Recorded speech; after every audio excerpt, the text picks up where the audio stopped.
Okay, sa mga newbie, sa mga bagong nag-iibon or sa nahihirapan magpares ng kanilang mga breeders, lalo na pag mahilig mang-away yung cock or isa sa kanila territorial, ganito ang ginagawa natin.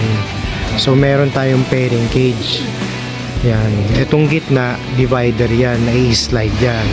So i-introduce ko yung cock and hen na may divider.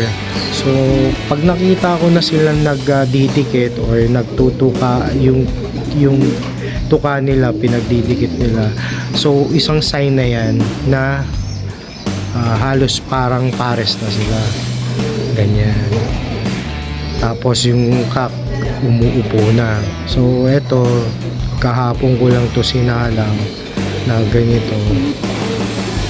Pero hindi ko muna sila pinagsama kasi nung isang araw pinagsama ko, medyo inaaway pa ng cock. Pero this time tignan natin kung okay na sila.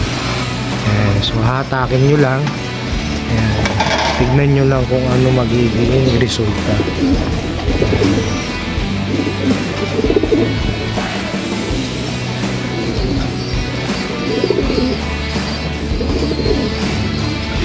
Pero monitor pa rin kayo.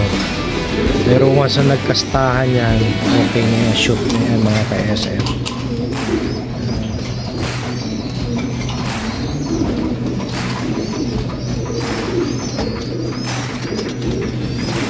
Yun. Okay. So isang sign na yan na halos pares na sila. Minsan kasi may nangaaway pa na cock.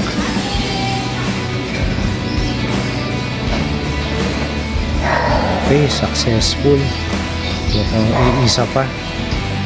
Mukhang yung cock naman ang uupo.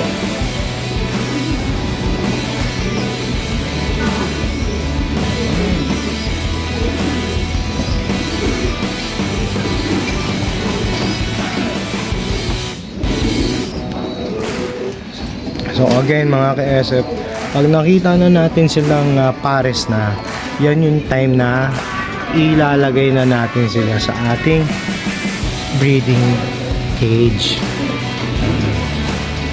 Pero take note, siyempre bago nyo ilagay sa breeding cage, monitor nyo pa rin sila. Kasi minsan merong cage na pag nilipat, minsan inaaway nila yung hen, na ibig sabihin gusto nilang pabalikin doon sa kanilang old cage. Pero may iba naman, pag nakakita na nilang merong paso, minsan umuupo na yung cock doon. Okay, ganun lang ang style mga ka-SF. Okay mga ka-SF, so tingin ko naman na okay na silang ilipat dito. Yan. So may nest bowl na rin.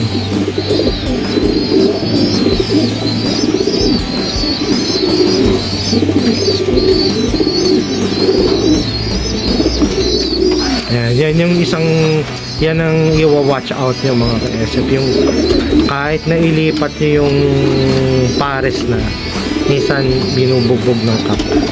Yan ang iiwasan natin. Yan. Pero once na ano na sila dyan, namahay na, wala na tayong magiging problema. Okay.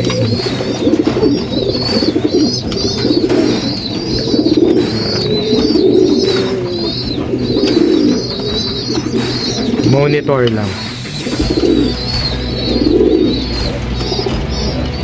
Ito na yung sign na pares na sila. Pag namahay na sila sa nest bowl nila. Okay. Successful tayo mga ka-SF. Kahit hindi na tayo mag-monitor sa kanila, habang nandito sa ibunan, safe na sila na hindi sila mag-aaway or bubugbugin ng cock yung hen. Ayan. So waiting na lang tayo. Anong date ngayon? January 31. Okay. Update ako after 1 week kung kailan sila iitlog. Usually 1 week, less than 1 week umiitlog na. Pero sa base sa sa monitoring, pagka salang 10 to 12 days iitlog na yung hen. Yan.